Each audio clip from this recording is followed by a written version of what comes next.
So you've probably heard of the five love languages, or the ways people showcase their love to a partner, or your preference of receiving love, such as words of affirmation or gifts. Well, new research shows there may actually be 7 love languages, and they're different from what you might think. Local professional matchmaker Kate O'Connor from It's Just Lunch DC joins us to explain. Good morning, Kate. It's good to see you. Morning. Good to see you, too. Okay, so for people that aren't familiar with Dr. Gary Chapman and the original 5 love languages, what are they?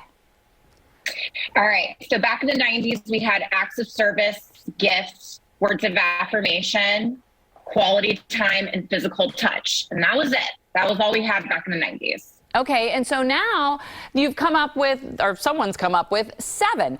A, what are the 7? B, why the change?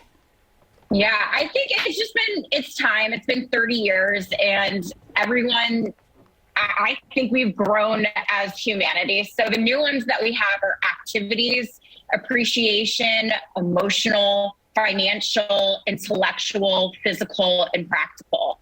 I look at these. This is legitimately what a lot of people are asking for these days. So activity, meaning spending time together, doing something, not just sitting around. Appreciation, appreciating your significant other. Emotional, I still feel like that plays into the 5 love languages before. But financial is probably something that was not there before. And that's that a lot of our singles out there are looking for somebody who's going to be a financial equal, not somebody where they're going to be having a power struggle there. Physical and practical, I think physical touch, that's not going to change, but practical is looking for somebody who's going to be a great partner to you. Okay, so let's talk a little bit more then about financial and intellectual, because those are 2 that really stick out. The other ones, I think you're right, could kind of fall into the other 5 original love languages. But when you say financial, it kind of sounds a little superficial. It might seem superficial, but if you're looking to have a relationship where it's equal and you don't want to have problems, then financial does come into play. Also, a lot of my clients are seeking somebody intellectual, somebody that they can have a stimulating conversation with.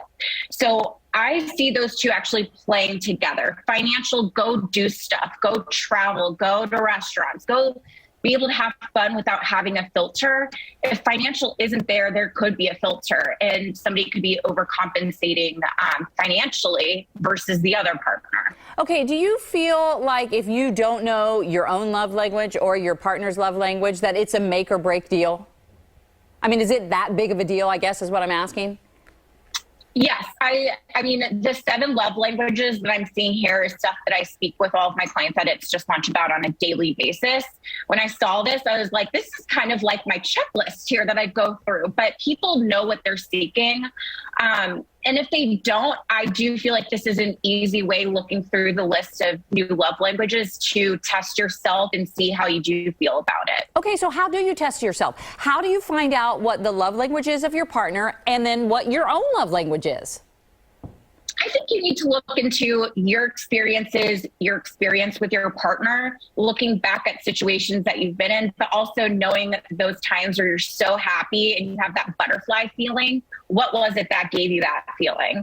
That's going to be potentially, I'm like having a moment here, but one of the love languages that's coming up. You know, if it's physical touch and somebody is giving you a hug, or physical because you're just attracted to one another, that's going to be an indicator that that's important to you.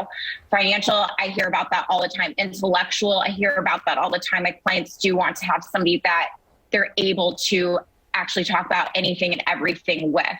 So when you like those, you know it. You don't just like put that off to the side and say, I have no clue what I like. Everybody knows what they like. Can you be more than one, or is everybody predominantly one?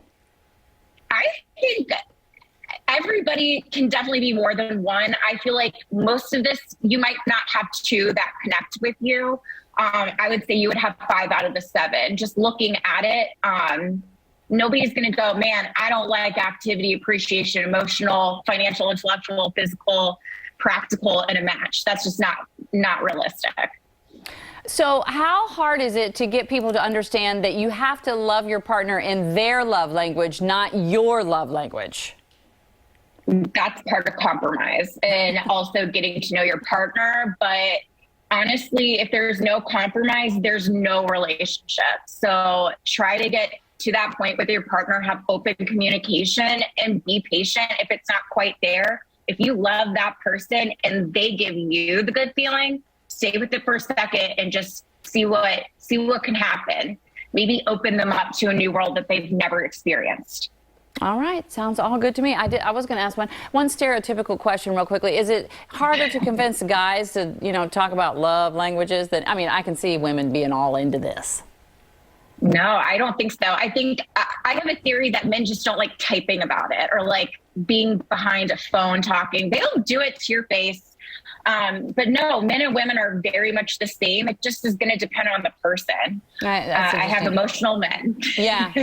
I just base that on the fact that when I tried to give my husband the 5 love languages book to read, he threw it over his shoulder. And I was like, okay, well, I'll read it and tell you what you are. Kate, thank you so much. We appreciate your advice greatly. It was all really sound stuff there. And if you want to look up more for It's Just Lunch, DC, there you go. There's all her information.